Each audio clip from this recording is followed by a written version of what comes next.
Welcome to another episode of Painfully Fabulous. I'm Kristen. And I'm Christine. We are CRPS warriors and here to remind you, when life is painful, you can still be fabulous.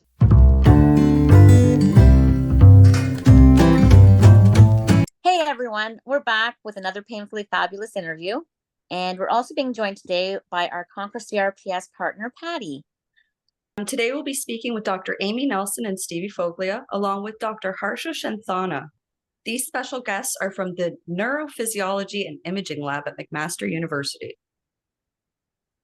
Thank you for joining us today. Perhaps we could have you each briefly introduce yourselves and your role at the lab. Dr. Nelson, could we start with you if that's okay? Sure. My name is Dr. Amy Nelson, and I'm the director of the Human Neurophysiology and Imaging Lab at McMaster in the Department of Kinesiology, and I also have a cross appointment in the School of Biomedical Engineering. My research in my lab is focused on neuroplasticity in brain and spinal cord, and we use many different kinds of neurophysiology tools to understand how the brain functions. My lab consists of many graduate students and undergraduate students, and together we work to discover neural mechanisms in healthy controls and certain patient populations. Thank you. And Steve? Sure. So my name is Stevie Foglia. I'm a fourth-year PhD candidate in the School of Biomedical Engineering, working with Dr. Amy Nelson and Dr. Harsha Shanthanna. And my work is primarily focused on developing alternative treatment strategies for individuals with chronic pain, with a focus on non-invasive brain stimulation as a potential way to treat chronic pain. And Dr. Shanthanna. Hi, thank you. I am a professor of anesthesia and chronic pain at McMaster University. I'm primarily affiliated with the Department of Anesthesia, but I'm cross-appointed to Department of Surgery, Clinical Epidemiology Department, as well as Biomedical Engineering through my work so far with Dr. Nelson and her team and a few other studies. As a chronic pain physician, I do see a lot of chronic pain people or patients of different chronic pain conditions, CRPS being one of them. And as a clinician scientist, my research extends into both acute and chronic, as well as transitional pain, where we try to look at patients who've had surgery or who've had trauma and then are being predisposed or develop chronic pain, so that we intervene early and do something so that they don't develop chronic pain, or at least have less of it. So my association with Dr. Nelson and the Mac Neuro Lab has been going on very successfully over the last, I would say, 3 years or so, and we've done a lot of work which we're proud of. Thank you. Thank you. Well, thank you all. Thank you all for all of your work. We appreciate you. Some people didn't see the first interview, so if we can maybe just give a little bit of a basic of what rTMS is. Sure. So rTMS stands for Repetitive Transcranial Magnetic Stimulation. It's a non-invasive form of brain stimulation where we can deliver magnetic pulses over certain areas of the brain. And what we can do with those magnetic pulses is change brain activity. We can either make the brain more excited, or we can reduce activity in certain areas of the brain. And so the way we do that is by holding a coil. It's a device that's about this large that we place over someone's head. And that device produces magnetic fields that pass through the scalp and activate the upper part of the brain. And what we do is we deliver those pulses in a repetitive manner, hence the R to the rTMS. And by delivering them in a repetitive manner, we can actually change brain excitability, not only transiently, but by giving sessions over periods of time, for example, 5 sessions within a week, we can have that brain change prolonged after from when we've actually stopped the stimulation itself. So that's what we refer to as neuroplasticity, where we can create a change, a long-lasting change within the brain. So this technology has been around for the last several decades. Originally was developed for research purposes, and in the early 2000s, they originally saw a benefit for individuals with depression and anxiety. And so a lot of the initial clinical studies were in psychiatric conditions. And because of that, it's actually an approved therapy in the US and Canada for the treatment of depression, anxiety, OCD, and PTSD. And then the last decade or so, there's been a real push for using rTMS in other populations as well, chronic pain being one of the most prevalent areas of research, I would say, currently ongoing. And the reason it's gaining so much growth in research is that rTMS has very limited side effects. It obviously has a non-invasive nature. And so it's gaining traction as a potential therapeutic and alternative strategy rather than compared to something like opioids, for example. So it's gaining a lot of traction in the chronic pain space. And what these studies typically do is they deliver brain stimulation over a certain period of time. It can range from 2 weeks to a month or sometimes even longer. And the goal being to create that brain change, that neuroplasticity during the stimulation, so that when we stop the stimulation, that change occurs or maintains post-stimulation as well. And what we're doing with the stimulation itself in the context of chronic pain is we're trying to activate areas of the brain that are responsible for blocking pain signals. And the idea being if we can upregulate the activity in those areas, they're more readily able to inhibit or block pain signals and prevent the perception of pain. And so that's the specific use for chronic pain itself. Well, thank you for that.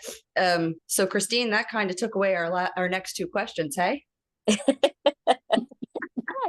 Good. Well, then why don't you just jump down to after that one? Sorry. So now can we please talk about the incredible results from your first study? For sure. So our initial study was a feasibility trial that we began in beginning of 2023 with participants. And we're using brain stimulation over a 9-week period split into 2 sections. So the first 4 weeks is what we called an induction period. That's where individuals would come in 5 days a week for 4 weeks. And then we followed that with a 5-week maintenance period. The idea being we trickle the number of sessions that someone participates in per week, and we gradually reduce it over the 5-week period to enhance the potential for changes to last or prolong once the stimulation has actually been completed. So this was a 9-week intervention, and we had individuals with both upper limb CRPS and lower limb CRPS. And what we've seen to date with our findings is a reduction in pain in individuals, and that can range from 30 to 40% reduction in pain perception. But one of the most particularly interesting aspects of the study, and Dr. Shanthanna can talk about this more, is the findings we found with allodynia, and where we can create these patient subcategories or phenotypes, if you will, of individuals that may respond to certain aspects, such as allodynia, and other individuals that respond in terms of pain perception and improvements in emotional well-being as well. So what I refer to by allodynia is a hypersensitivity, whereby a stimulus that isn't typically painful is perceived as painful. And we can rate the severity of that based on the size of the stimulus that we deliver. So the smaller the stimulus that gives a pain response, the more severe the allodynia that we defined within the study. And so we found individuals that have both pain intensity, overall pain intensity reductions with improvements in allodynia. And we had patients that improved in allodynia, but didn't change in terms of their pain perception. And so what we're really interested in is these subcategories of responders and how potentially the protocol might be influencing different neural mechanisms to cause those different results. So that's an area for future work that we're really interested in as well. Yeah, absolutely. I'm wondering if any environmental factors would go into that as well. Mm-hmm. Yeah, I'd let Dr. Shanthanna speak more to the allodynia piece. Absolutely. Mm-hmm. Go ahead. Oh, thank you. So just taking a step back, thanks, Stevie. I think what, as a physician and as a clinician researcher, the perspective I want to sort of emphasize is we kind of want to simplify pain or a condition into one category and expect everybody to respond or not respond. Like, I have many of my patients come, my friend or my sister-in-law or someone had this exactly same thing. They did this, and can you just do this? It's going to work for me. My neighbor had this. Unfortunately, pain is a complicated thing, and so do many other conditions that we have. And there are many responders and non-responders for even what can be a successful treatment. We know, like knee replacement alone, for example, around 1 in 5 or 2 in 5 patients may not do well despite well-done surgery. We don't know why, right? So we need to focus on responders and see what makes them respond better than others. So in that perspective, we want to focus, or we need to focus all our investigations to at least look at signals which make some people respond better than others.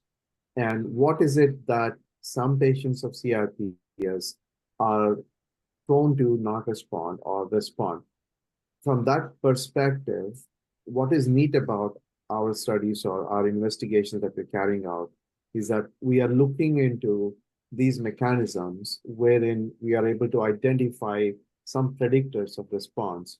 What Steven mentioned about allodynia is a characteristic, a physiological or neurophysiological trait wherein normal sensation can become painful in individuals.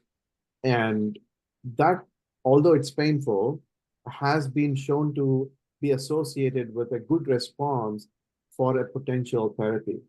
And that's what happened in our experiment of CRPS, where patients with allodynia responded well. Just to take it beyond our study alone, if you look at neuropathic pain conditions where chronic pain happens because of injury to existing normally working nervous system, even then, medications or techniques which have shown response become, when we look at allodynia, they also do the same. And that is at least what we seem to be working in parallel with other therapies which are showing the same promise. So it's somewhat an development that we feel indicates that TMS has the potential. If not, we're not showing a big response and indicating it works for everyone, but at least we are looking at this small change and thinking this is a promising or a potentially good change to carry and look for in our studies. Yeah.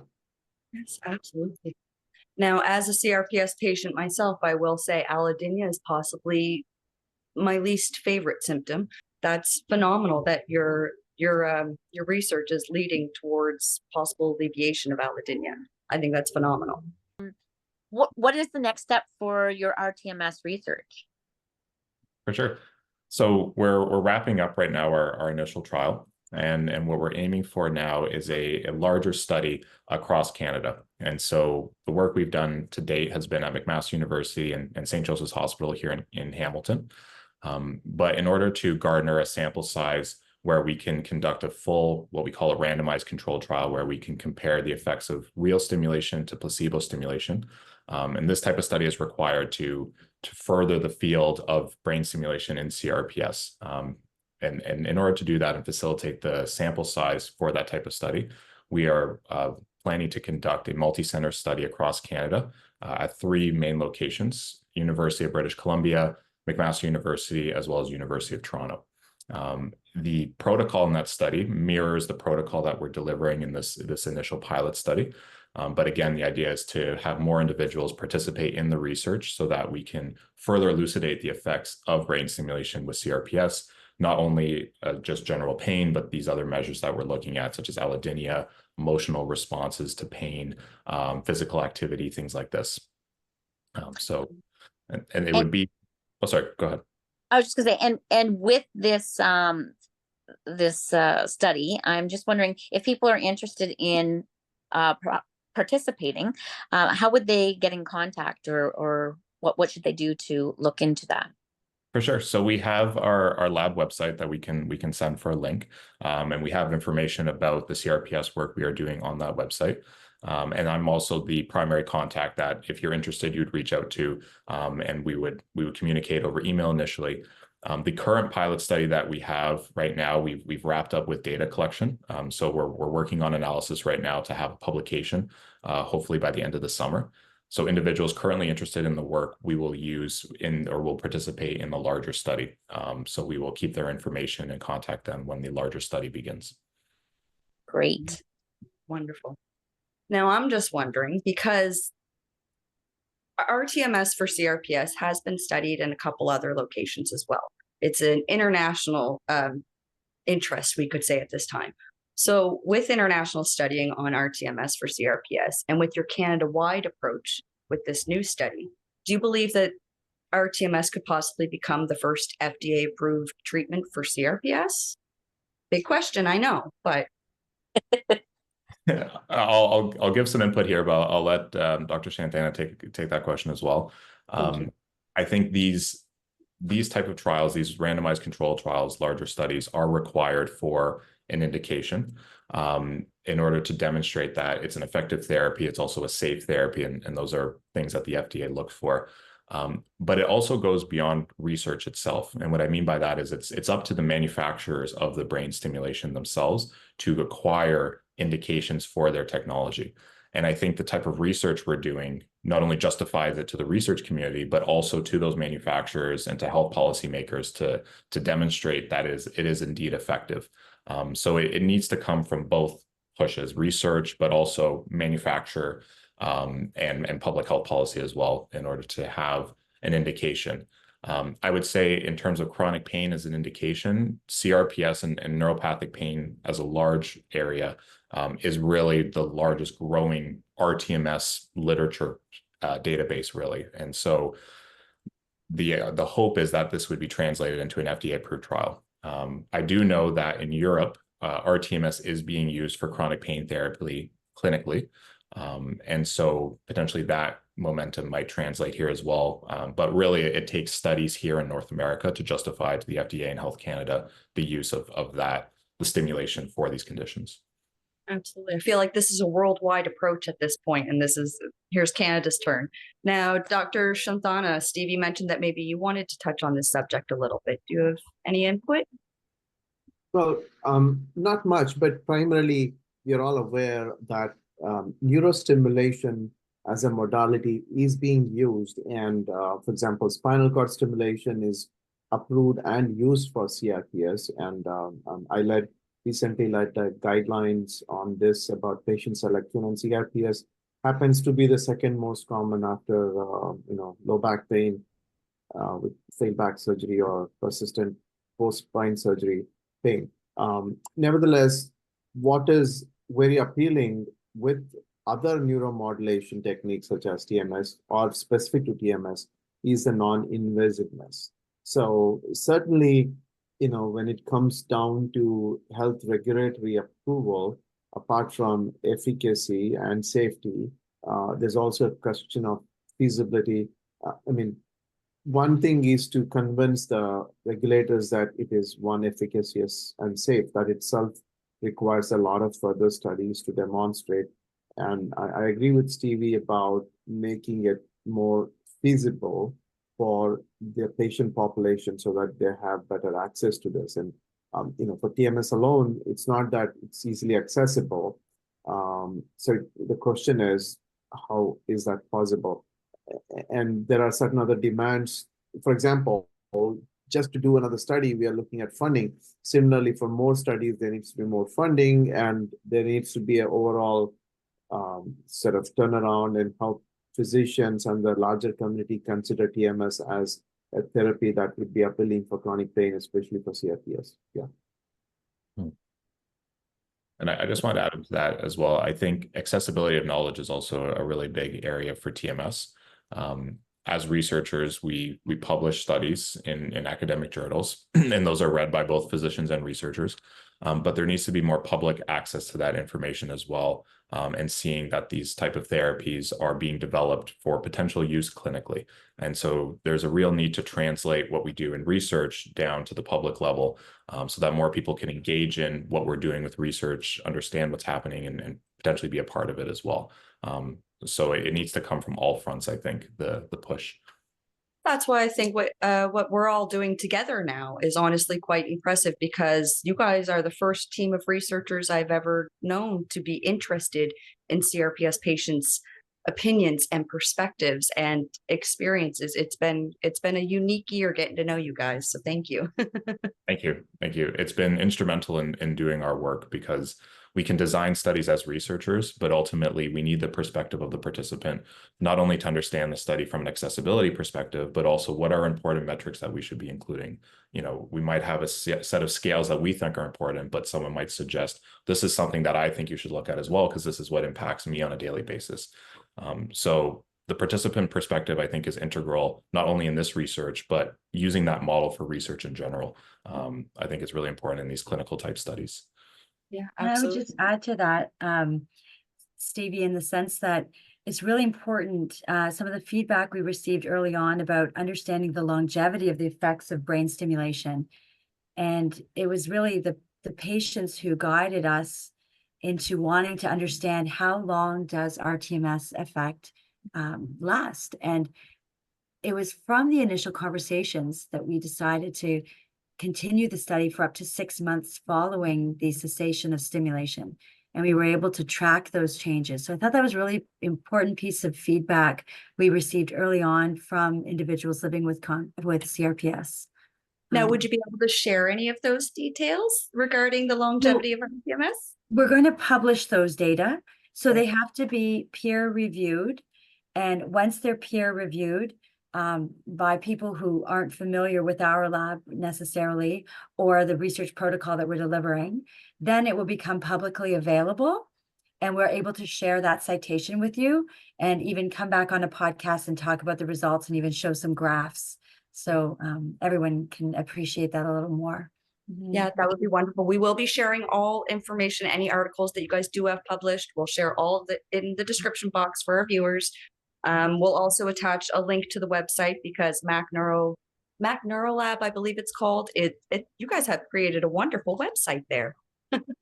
Actually, yes, and we are continuing to work on that website to make it even better. So you'll see something new in the next month or so, and it'll look, I think, quite spectacular. And Conquering RPS will be a part of that. So you will be, you will have a link on our website. Well, thank you very much. It's been a great partnership so far, and I truly look forward to seeing what happens in the future. Great. I just have one question about the rTMS and getting doctors involved. I'm just wondering how it's accepted in the medical community.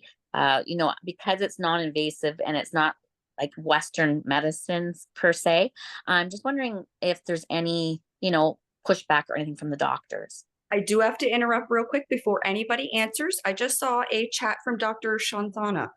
He has to leave here in a few moments. So really quickly, I'd like to thank you for your time today, for all of your dedication and all that you have done for chronic pain patients. Is there any final words or thoughts you'd like to leave our viewers with before you leave?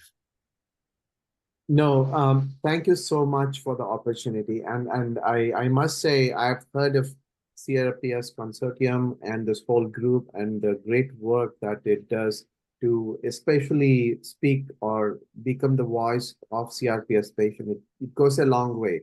I must tell you, and I thank the opportunity to work with Stevie and Amy with these wonderful projects. No, thank you, and we are positive that we're going to get some change and hopefully help to CRPS patients through our TMS efforts. Just to answer the question quickly about Christine before I say bye to everyone, I would respectfully disagree in the sense I wouldn't say TMS is non-Western, and it is entirely scientific. There can be a misconception that it is not exactly pharmacological. Yes, because you don't have to take medicines, but it is as scientific as any other scientific investigation or therapy can go. It's in fact in a much better way because we are treating from high down, not just looking at where it happens. We know pain alone just doesn't sit where the condition is, in the hand or the legs. It goes everywhere in the body, up till residing in our minds, where it changes the way we work, function, keep our memories, and sleep, do all this. So TMS goes to the center of it from the top down. So I think physicians are looking forward to in a very positive way, without any negative sort of thinking or preconceived notions. Yeah. Thank you so much, and please carry on. Thank Thank you you. so much. Hi, Harsha. All right. Sorry, I didn't mean to cut you off, Christine, but we had to address before they left. I'll just add as well to that, on our perspective as researchers, in our work in general, CRPS and chronic pain with TMS, we've had excellent support from physicians in Hamilton, as well as globally. This CRPS study that we have planned, we're working with physicians at Toronto as well as at University of British Columbia, who are very keen and enthusiastic about this type of work. So I would say, from a research perspective, the physicians are very enthusiastic and very helpful with the work from what we've experienced. That's good news. That's Yeah. really. I would add also that I think because rTMS is already being used in Canada for the treatment of depression, it's gaining momentum and popularity among physicians. So now for its application in other conditions, such as in pain, chronic pain conditions, I think it will be more widely accepted and adopted.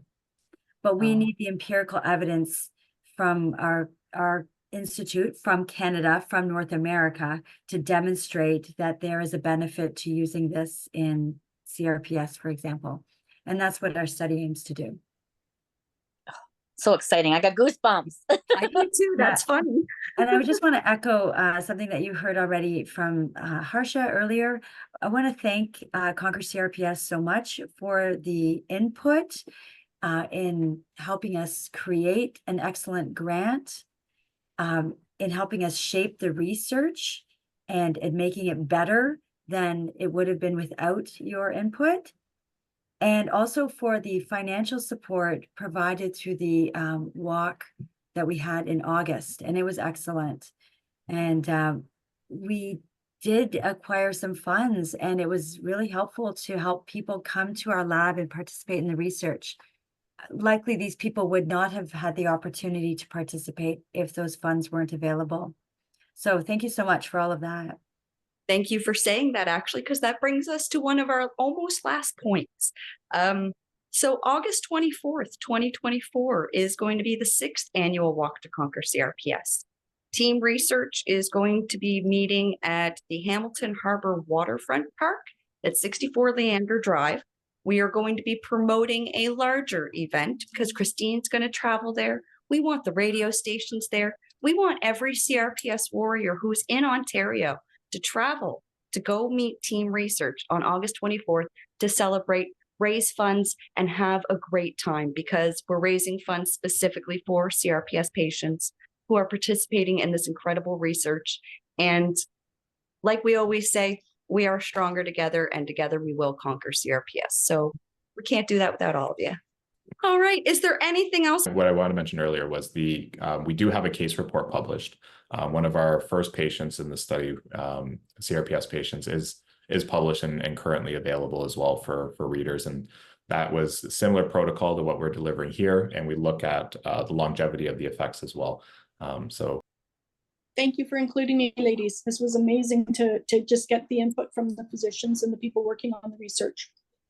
Patty, I wanted you included so bad because you are my dream team, my dear. And Conquer CRPS would not be possible if I did not have Christine and Patty beside us. I can't get sappy now, though. Amy, you made my eyes water. Oh, I'm sorry. It was nice. Thank you. Sorry. No, I'm just telling you what I honestly feel about this contribution and this collaboration we have with your organization. I appreciate it. I'm really And, fortunate. we're going to be doing a lot more here in the future, and I cannot wait to see what we do. We want to thank today's guests not only for spending their time with us today to explain this incredible research, but for their dedication to finding non-invasive treatment options for chronic pain patients. It has been an honor to chat today and to get to know you over the past year, and we truly look forward to seeing what happens next with your research. There, I did it. thank you so much. Thank you so much. We're very excited for their new study up and coming and the work in this area. Yes, I've got goosebumps still. I'm so excited. So, and I'm trying not to get teary-eyed. So don't forget to share, like, subscribe, and hit the notification bell below to get notified of our upcoming episodes, and stay painfully fabulous. Bing!